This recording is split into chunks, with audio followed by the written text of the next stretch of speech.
నమస్తే, welcome to Leo. మనతో ఉన్నారు సీనియర్ జర్నలిస్ట్ డివి శ్రీనివాస్ గారు.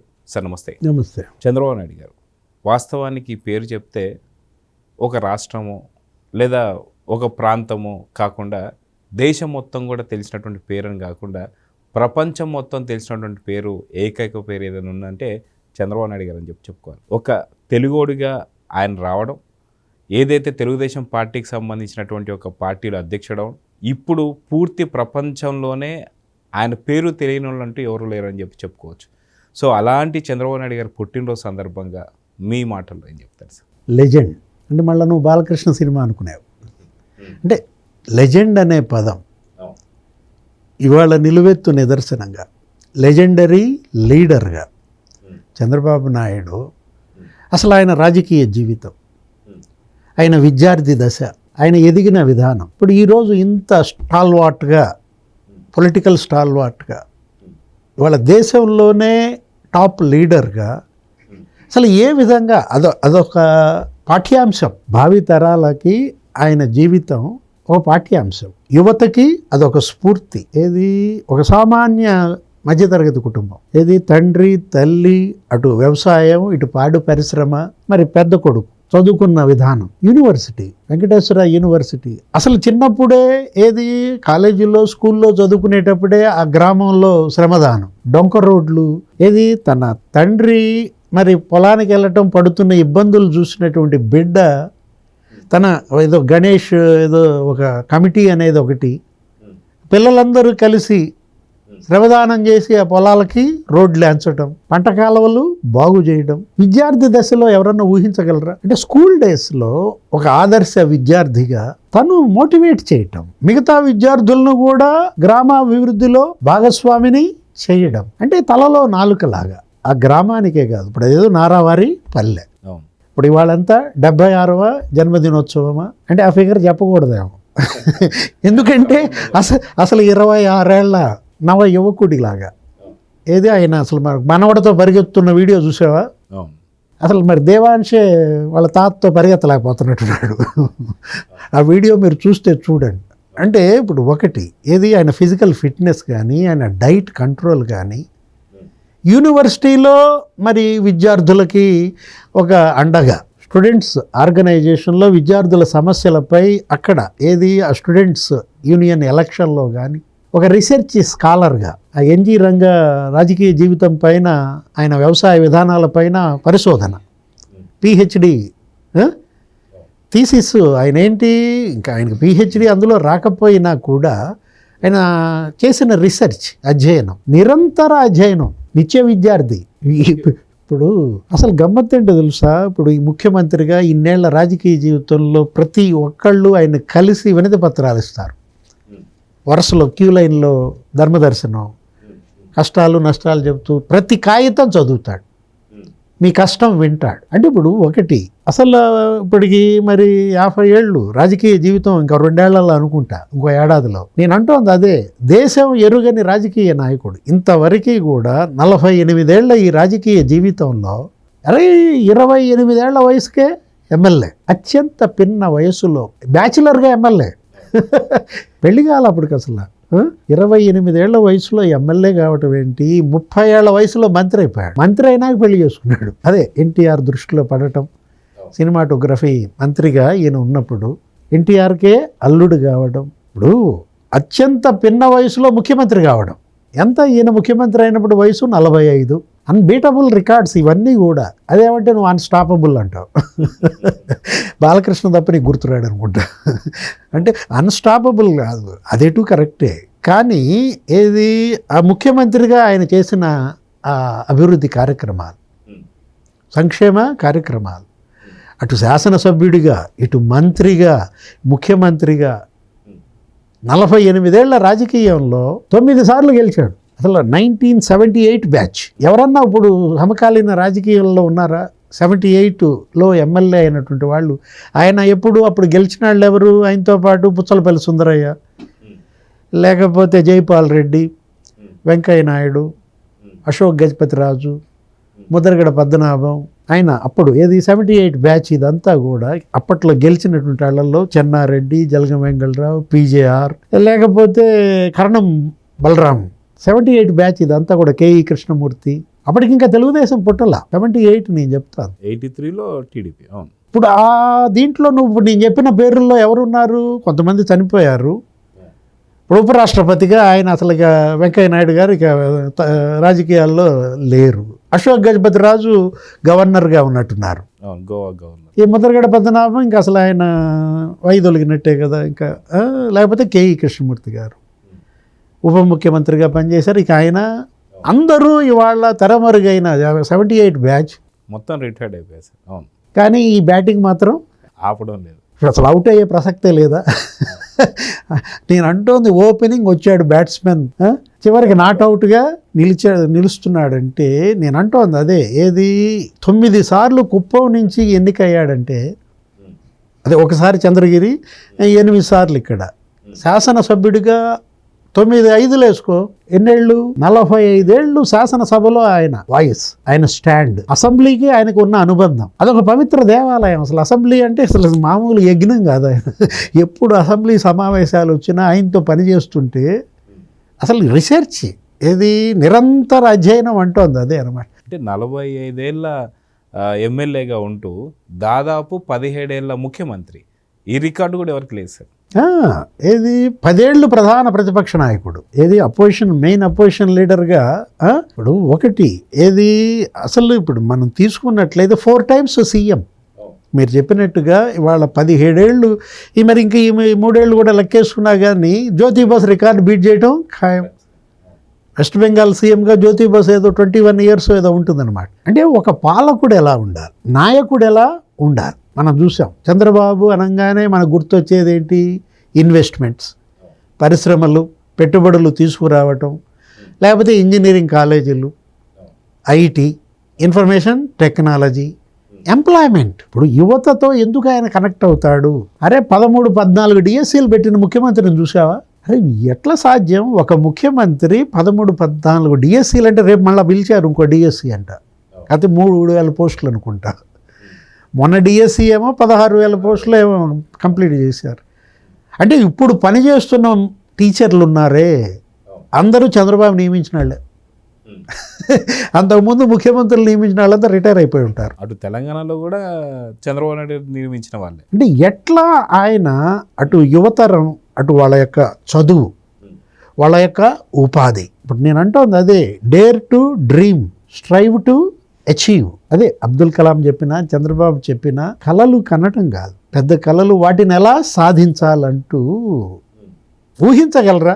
ఒక నారావారిపల్లె ఏదో సామాన్య యువకుడు ఈ విధంగా 4 సార్లు ముఖ్యమంత్రి అవుతాడని కానీ, ఇన్నేళ్ళు పరిపాలన చేస్తాడని కానీ, అసలు ఇక్కడ నువ్వు ఎక్కడ చూసినా జన్మభూమి రోడ్లు. ఉమ్మడి రాష్ట్ర ముఖ్యమంత్రిగా 9 ఏళ్ళు ఉన్నప్పుడు గ్రామాన సిమెంట్ రోడ్లు. వాజ్పేయి ప్రభుత్వ హయాంలో ఏంటి, ఆయన ఈ బియ్యం అంతా ఏం చేసుకోవాలి నాకు అర్థం కావట్లే, ఈ ముక్కిపోతున్నాయి గోడౌన్లో అన్నాడు. నాకు ఇచ్చేయండి, నేను ఆ బియ్యంతో రోడ్లు ఎంచుకుంటా అన్నాడు. బియ్యంతో రోడ్లు వేయటం ఏంటి ఆయనకు అర్థం కాల. ఆ బియ్యాన్ని అమ్మేసేసి ఆ డబ్బులతో ఒక ఫండ్ 50,000 టన్నుల బియ్యం, అప్పట్లో 5,000 కోట్ల రూపాయలు అభివృద్ధి. అప్పుడు 5,000 కోట్లు అంటే ఇప్పుడు ఇంకో 0 పెట్టుకో, అంటే 50,000 కోట్ల డెవలప్మెంట్. అప్పుడు వాజ్పేయి హయాంలో ఈ ఫుడ్ ఫర్ వర్క్ దీని కింద తీసుకొచ్చి, దీన్ని రాజశేఖర్ రెడ్డి కాంగ్రెస్ వాళ్ళు ఏమని చెప్పారు? బియ్యం దొంగ. అక్కడ కోటెల శివప్రసాద్ని, ఇక్కడ నాగం జనార్దన్ రెడ్డిని ఆ బియ్యం తెచ్చి అమ్మి వాటితో సిమెంట్ రోడ్లు వేస్తే జన్మభూమి రోడ్లు అంటారు. ఇప్పుడు నువ్వు వెళ్ళినా చూపిస్తారు పల్లెల్లో ఇది జన్మభూమి రోడ్డు అని చెప్తారు. ఇప్పటికీ చెక్కు చెదరకుండా ఉంటాయి ఆ రోడ్లు. అంటే ఇప్పుడు క్లీన్ అండ్ గ్రీన్ అని, పచ్చదనం, పరిశుభ్రత అంటూ అసలు ఆయనే వెళ్ళి అప్పుడే తనిఖీ చేసి కార్యాలయాలు దుమ్ము కొట్టిన ఫైళ్ళన్నీ వదిలిచేసి, ఫైల్ అసలు స్పీడ్గా ఎలా మూవ్ అవ్వాలి అంటే ఆయన పరిపాలనా యంత్రాంగానికి ఇచ్చినటువంటి దిశానిర్దేశం. అప్పట్లో మనం ఏంటి, స్మార్ట్ పాలన అనేవాళ్ళు. Simple, moral, accountable, responsible, transformative అంటారు. ఇప్పుడు నేను చెప్పినవన్నీ కలిపితే అదే కాదు. ఇప్పుడు ఆర్టీజీఎస్ అన్నాడు, ఇప్పుడు మొన్న రియల్ టైం గవర్నెన్స్ అన్నాడు, ఇది మొన్న 3.0లో. ఇప్పుడు అసలు వాట్సాప్ గవర్నెన్స్ అంటున్నాడు. అంటే వాట్సాప్లోనే ఒక 900 రకాల సేవలు అంట. అంటే మీరు మెసేజ్ పెడితే క్యాస్ట్ సర్టిఫికేట్ వెంటనే అది వాళ్ళు తీసేసుకుని దానికి తగ్గ ఏర్పాట్లు చేసి మీకు వచ్చేటట్టుగా. అంటే సిటిజన్ చార్టర్ అంటూ ఒకటి పెట్టడం, పౌర సేవలు అందించటం, అటు విద్య, బాలికా విద్య, సైకిళ్ళు ఏదో పంపిణీ చేసేవాళ్ళు ఉచితంగా, బడికి వస్తానని, లేకపోతే అక్షర దీప్తి అని, చదువుల పండగని. ఇక మహిళలకి చంద్రబాబుకి నీకు నియమనం చెప్పాల్సిన పని లేదు. ఏంటది? అది అసలు డోక్రా సంఘాలు, అదొక విప్లవం అంటారు. పొదుపు సంఘాలు అనేది ఇవాళ అసలు మరి డోక్రా సంఘాలు 1 కోటి మంది మహిళలు ఏంటి అసలు ఇవాళ అదొక ఒక స్వయం ఉపాధి కాదు, వాళ్ళల్లో ఒక ఆత్మవిశ్వాసం. ఏది ప్రతి మహిళ ఇవాళ తన కుటుంబాన్ని తనే నిలబెట్టుకుంటున్న తీరు, వాళ్ళకి 33% రిజర్వేషన్ అటు చదువుల్లో ఇవ్వడం. ఎన్టీఆర్ హయాంలోనేమో మహిళా యూనివర్సిటీ పెట్టారు, రాజకీయాల్లో ప్రోత్సహించారు. అదే ఇప్పుడు ఈ మహిళా రిజర్వేషన్ అప్పుడు ఎన్టీఆర్ఏ ఇచ్చేశారు 9%, ఈయన 20% అన్నాడు, 33% అన్నాడు చంద్రబాబు. అటు బీసీలకు కానీ అసలు ఏంటంటే కనెక్ట్ అయ్యే విధానం, అటు రైతులకు కానీ. ఇప్పుడు రైతులు, మహిళలు, యువత ఇవాళ వీళ్ళే కదా సమాజంలో. అప్పుడు కూడా అంతే. ఏది ఆ రైతులకి ఆయన అసలు సాగునీటి సంఘాలు పెట్టడం, అప్పట్లో ఏంటి ఇప్పుడు ఈ వన సంరక్షణ సమితులను పెట్టడం, ఇరిగేషన్ డిపార్ట్మెంట్ ఎప్పుడు చూసినా ఆయన అసలు రిజర్వాయర్లు, నీటి మట్టాలు, పొద్దున్నే లేవగానే ఆయన కలవరిచ్చేది అదే. ఎంత ఉంది వాటరు రిజర్వాయర్లో, రైతులకు అందుతున్నాయా నీళ్లు లేవా, ఏం చర్యలు చేపట్టాలి.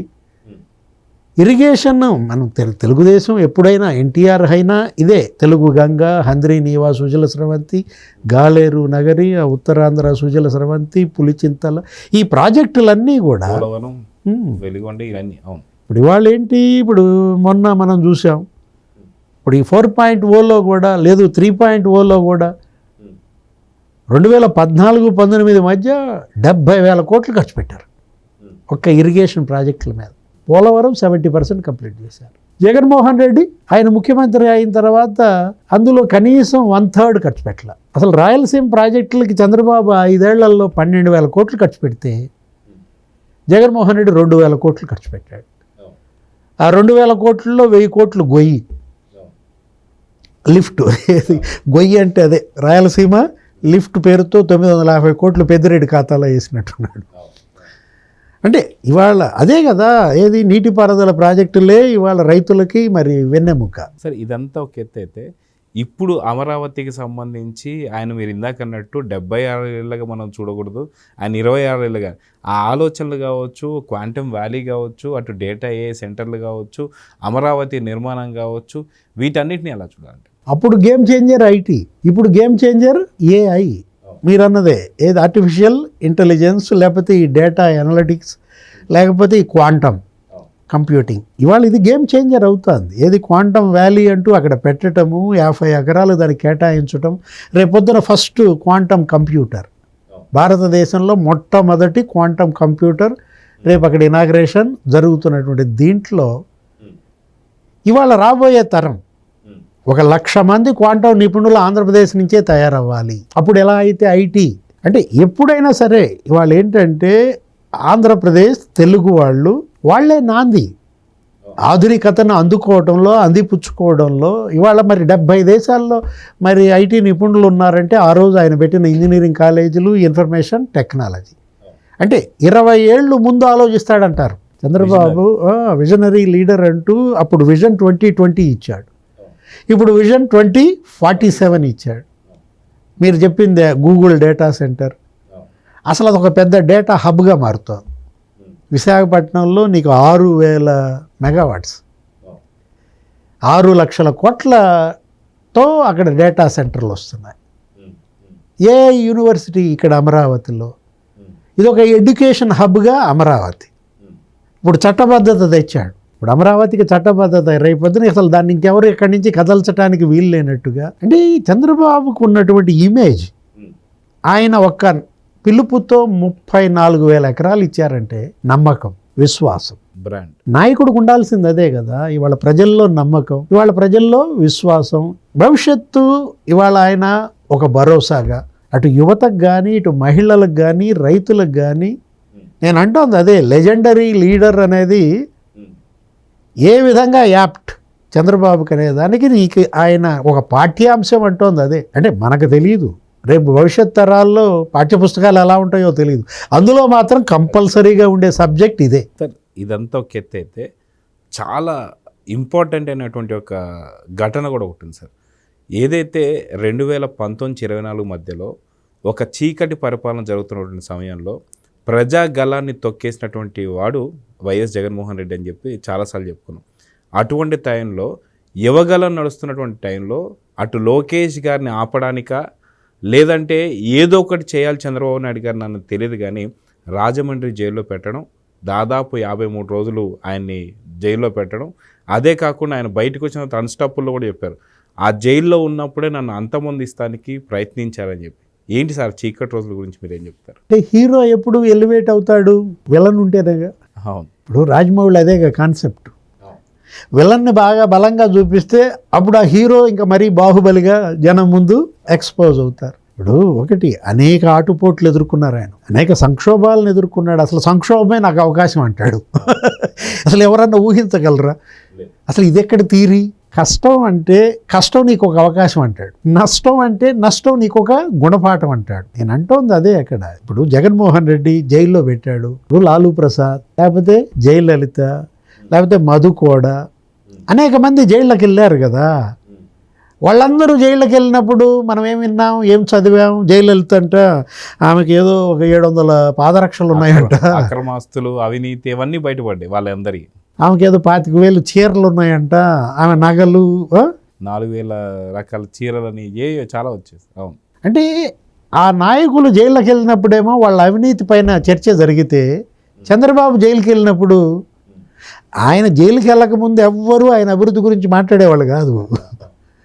ఆయన జైలుకి వెళ్ళినాక ఆయన గొప్పదనం తెలిసిపోయినట్టు. మొత్తం ప్రపంచవ్యాప్తంగా ఉన్న 90 దేశాలలో బయటకు వచ్చారు సజ్జన్. రోడ్ల మీదకి రావటం కాదు అసలు. ఇప్పుడు ధర్నాలు, మెట్రో విత్ సిబిఎన్, గచ్చిబౌలి మీటింగులు, మీరు అన్నట్టు ఆ 90 దేశాల్లో జనం రేట్ల మీదకి రావడం, అదంతా ఒక పర్వం, ఒక ఎత్తు. ఆయన చేసిన అభివృద్ధి అంతా అసలు జనం అసలు ఎలా మ్యాగ్నిఫై చేసి చూశారంటే అప్పుడు గుర్తొచ్చింది ఆయన విలువ. ఏది? ఆయన సైబరాబాద్ కట్టాడు, ఆయన ఔటర్ రింగ్ రోడ్డు తెచ్చాడు, ఆయన శంషాబాద్ ఎయిర్పోర్టు కట్టాడు, ఈ ఫ్లైఓవర్లన్నీ ఆయన వేసినయే, ఈ సిమెంట్ రోడ్లన్నీ ఆయన కట్టినయే. ఈ విధంగా అభివృద్ధి ఆయన చేసింది 53 రోజుల్లో ప్రపంచవ్యాప్తంగా చర్చనీయాంశం చేసిన ఘనత మాత్రం చంద్రబాబు కాదు,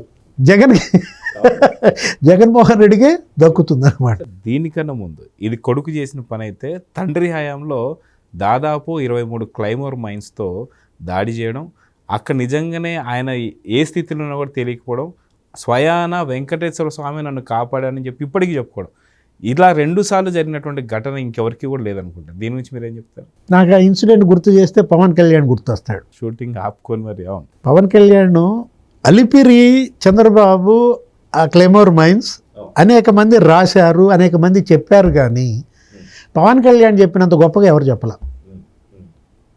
23 క్లెమోర్ మైన్స్ పేల్తే ఆ బండి ఎగిరి అవతల పిల్లిగింతరం వేసి ఆ వాహనం అవతల పడితే సింపుల్గా లేచి నుంచుని దుమ్ము దులుపుకుని పోదాం పదా అన్నాడు. అది కదా ఇవాళ ధైర్యం అంటే, అది కదా ఇవాళ ఒక నాయకుడు అంటే. అంటే ఒకటి అసలు వెంట్రుక వాసులు ఆ ప్రమాదం నుంచి బయటపడటం యాక్చువల్గా ఏంటి, అసలు ఆ పెట్టినాడే ఆశ్చర్యపోయాడు. మొన్న కూడా మాట్లాడుతూ, మొన్న ఏదో జనజీవన స్రవంతిలోకి వచ్చాడు, మందు పాత్రలు పెట్టినాడు ఆయన. ఇప్పటికీ ఆయన ఎట్ట బయటపడ్డాడో మాకు తెలియదు. ఇప్పుడు యాక్చువల్గా వివిఐపి వెహికల్ క్యాన్వా ఎలా వస్తుందంటే జిగ్జాగ్గా వస్తుంది, అటు ఇటు మూవ్ అవుతూ ఉంటుంది. కరెక్ట్గా ఇది పేలేటప్పుడు అటు వెళ్ళింది ఈ వాహనం. అసలు తిరుపతి వెంకటేశ్వర స్వామి ఇమేజ్ పెరిగిపోయింది.